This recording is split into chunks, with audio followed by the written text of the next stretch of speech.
Kita tahu semua nabi itu punya mukjizat, ya, semua nabi itu punya apa? Mukjizat. Mukjizat itu hal yang luar biasa yang memastikan manusia itu tidak bisa menyainginya atau menandinginya. Dan rata-rata mukjizat nabi dulu itu fisik. Misalnya ontanya Nabi Soleh itu kan onta tapi keluar dari batu, itu kan aneh, aneh sekali. Atau tongkat Nabi Musa bisa simsalabim mengeringkan laut apa? Merah. Semua nabi itu punya mukjizat dan semuanya berbentuk fisik. Kecuali mukjizatul Rasulullah Shallallahu Alaihi Wasallam itu berupa Al-Quran. Al-Quran itu konsep ilmiah. Terus kata Rasulullah Shallallahu Alaihi Wasallam, tapi saya karena Quran itu justru berharap pengikutku besar dan sampai hari kiamat. Sekarang kita logika ya. Andekan kamu punya tongkatnya Nabi Musa, kalau kamu suka uang, kepikirannya dijual apa dipakai? Kalau kamu suka uang, dipakai. Kalau kamu ahli suudon itu pikirannya ndak, ini asli ndak. Karena yang melihat di Turki itu ya sebagian gitu. Kalau yang suka perdukunan itu bayangkan tuh miliknya. Mungkin dipakai ngakali orang atau apa, pokoknya bayangkan tuh miliknya. Kalau yang kolektor pikirannya itu nanti ini laku berapa. Tapi kalau peneliti mungkin pikirannya itu ini asli apa enggak? Bukti aslinya apa? Repot lah. Lagi pula kalau kamu punya utang terus mau apa? Istri kamu marah mau apa? Kalau pakai tongkat. Nah, beda dengan mukjizatnya Quran, itu semuanya apa? Ilmiah. Orang yang sedang harmonis dengan istri bisa pakai ayat di antara ayat-ayat Allah itu apa? Wa ja'ala bainakum mawaddatan warahmah. Nanti kalau ditakdir cerai, saya tidak menyarankan cerai. Kalau ditakdir cerai, itu masih dimotivasi sama Allah, wa iyyatafarraqa yughnillahu kullam min sa'ati. Jika suami istri itu cerai, jangan-jangan suaminya dapat istri lebih baik, istrinya nanti dapat suami lebih baik. Jadi yang masa lalunya dianggap prahara. Kan banyak orang suaminya meninggal, ketika nikah lagi ditanya, kangen sama suami pertama, alhamdulillah ini lebih baik. Padahal suaminya yang meninggal itu berharap istrinya ini kangen, ternyata dia sudah syukur dapat suami yang lebih baik. Jadi Quran itu menunggui kita ila yaumil qiyamah.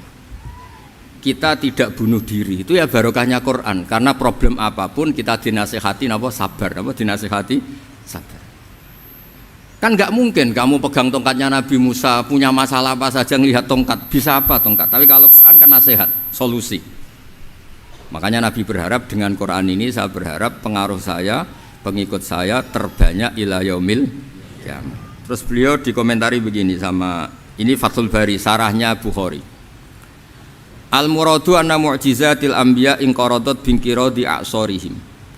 Falam yusyahidha illa man hadaraha. Problem mukjizat nabi-nabi dulu itu kan fisik, sehingga yang tahu kalau Nabi Soleh punya unta yang ajaib itu yang tahu ya hanya yang hadir saat itu.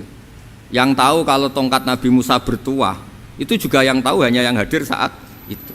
Selebihnya tahu tongkat ya di museum. Tapi kalau Quran menjadi solusi, menjadi panduan, menjadi pegangan itu ila yaumil qiyamah. Kita beri contoh ya, Quran panduan yang paling gampang misalnya begini. Dulu ini cerita ya. Dulu itu ada orang kafir cerdas namanya Jubair bin Mut'im. Itu saking pinternya dia, pinter juga tokoh. Itu sebagai delegasi pembebasan Asra Badrin. Jadi tawanan-tawanan perang Badar itu mulai dulu ya ada negosiasi mau dibebaskan. Terus orang-orang kafir ini menugaskan namanya Jubair bin siapa? Mut'im. Ini ada di Bukhari. Karena ini ngaji di Jakarta. Kalau orang nggak tahu hadis juga tanya ini sahih ndak itu. Wong nggak tahu kok tanya itu, wah aneh-aneh. Padahal kalau dibodoni itu ya nggak tahu. Tapi ya tetap tanya, hadisnya ini sahih ndak. Ini kata kiai apa kata nabi ini ya.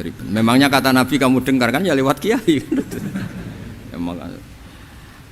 Setelah itu Jubair itu datang ke Madinah, dengerin ya, datang ke mana?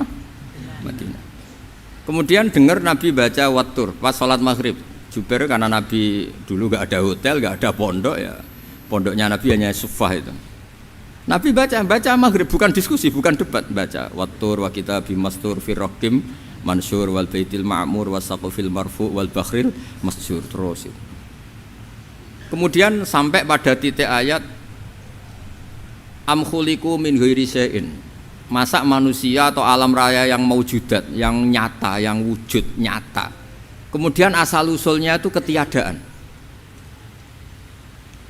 Ini kan hadhil alam maujud, alam ini kan nyata. Masa sesuatu yang nyata penciptanya itu tidak nyata. Jadi nggak mungkin ada faham nihilisme. Kalau faham nihilisme berarti melahirkan teori begini. Al adamu yakhluqu maujudan, sesuatu yang tidak ada menciptakan yang itu kan akal nggak bisa nerima. Kalau sesuatu ini ada, penciptanya pasti ada.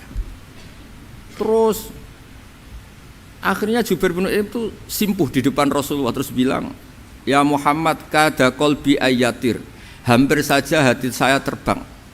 Kalau riwayatnya Imam Ahmad, faka'an nama sudi qalbi, hati saya ini hancur. Semua teori yang saya bawa untuk melawan kamu sekarang luluh semua, hancur semua. Yang benar adalah teori Anda bahwa Tuhan itu satu dan Tuhan itu ada sebelum semua makhluk. Coba kalau Nabi Muhammad ada Jubair bin Mut'im terus menyembunyikan tongkat dekat mihrab, terus dilihat ini apa, paling pikirannya ini dari kayu apa, terus yang bentuk tongkat itu tukang pemahatnya siapa, kok kurang keren, kalau di Blitar gimana ya kan malah panjang. Kira-kira kalau mukjizat itu dari tongkat itu malah panjang lah pokoknya panjang. Lagi pula kamu coba kan nggak ngarah mandi, itu yang mandi kan nabinya bukan tongkatnya. Coba tongkatnya Nabi Musa dicoba anak-anak beki itu dipakai mukul kucing aja tidak mesti mati itu. Jadi nggak jelas mukjizat-mukjizat seperti itu nggak.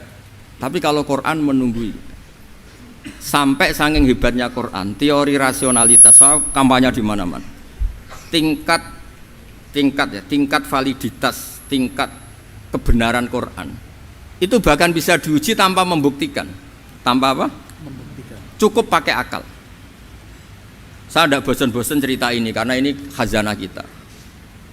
Di kitab Nailul Ma'mul itu, di kitab usul fikih, saya berkali-kali cerita ini karena ini untuk menunjukkan bahwa Quran itu liqaumi ya'qilun, liqaumi yatafakkarun. Ada seorang kiai, seorang ustadz, kiai dulu itu ya memang orang soleh, alim terus jadi kiai. Kalau kiai sekarang tuh macam-macam, nganggur terus ingin jadi kiai, terus daftar gitu. Ada lowongan di yayasan masuk ingin jadi ustadz karena dengar ada gajinya. Dulu tidak ada seperti itu, tidak ada. Makanya dulu tuh kalau ustadz kiai pasti soleh karena dia alim terus ingin orang lain tuh mendapat ilmunya. Kalau sekarang nggak ada yayasan sehat, guru gajinya sekian, yang nggak ingin jadi ustadz tuh daftar karena ada gaji. Apalagi ada kabar, ada gaji, ada mes, ada wah yang daftar banyak. Tapi mentalnya ada kiai sebetulnya. Ya kalau sampean tanya itu baik dah Gus, ya setengah baik. Ya maksudnya setengah baik ya ada baiknya lah, namanya profesi ngajar itu kan baik.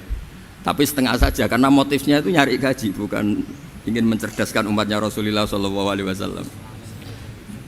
Itu Imam Amudi itu guru matematika. Saya nggak bosan-bosan cerita ini, guru matematika.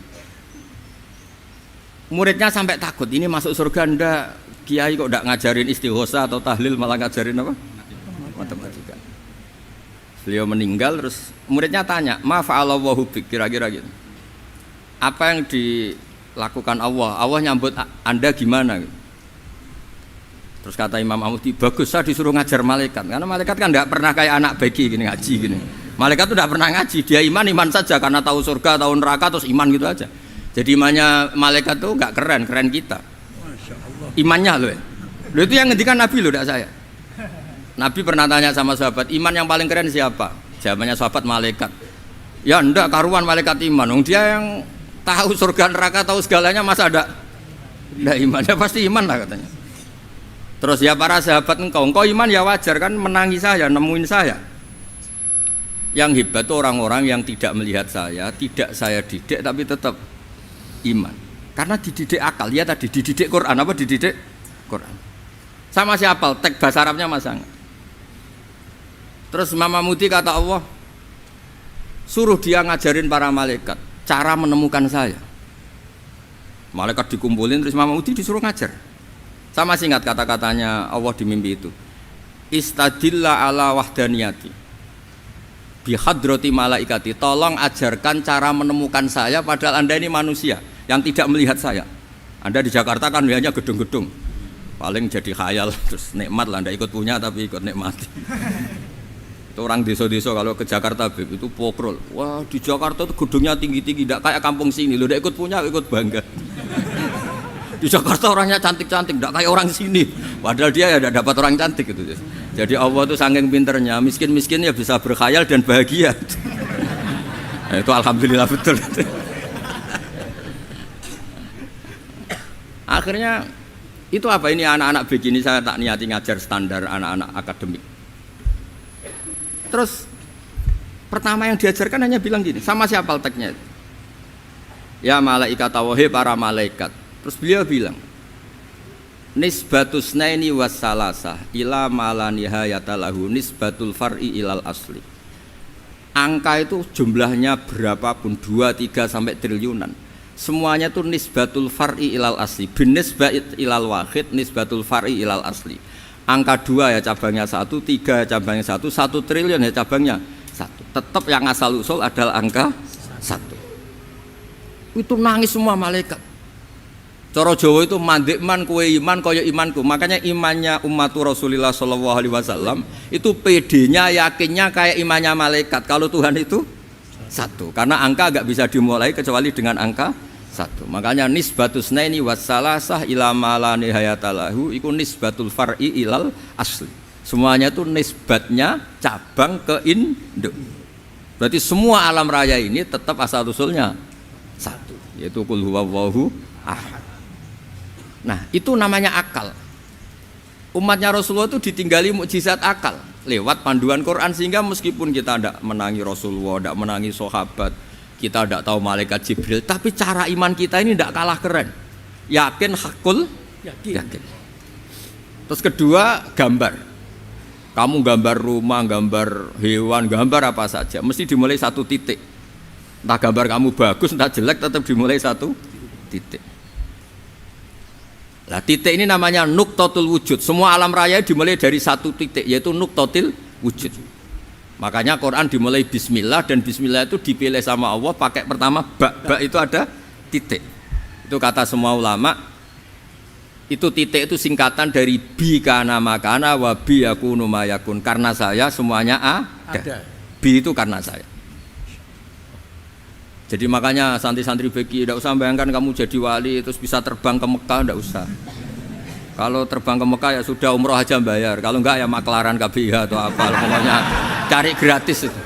Ya gratis kan, dapat orang 10 gratis 1. Terus orang enggak umroh-umroh dirayu-rayu supaya umroh. Repot. Itu pelanggaran fikih itu. Kalau orang punya utang itu wajibnya nyaur utang dulu gitu. Wah repot. Saya itu juga sering bingung di kampung-kampung. Gus sama umroh. Kenapa? Dapat gratisan. Minta uang saja buat nyaur utang, nggak boleh.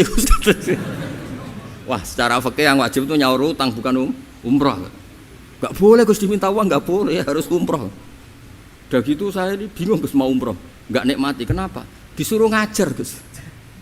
Repot semua kalau ibadah mergawe ya gini, bingung semua. Ya saya mohon anak-anak BK semuanya yang seneng Quran itu harus seneng sampai kayak saya sehingga tahu.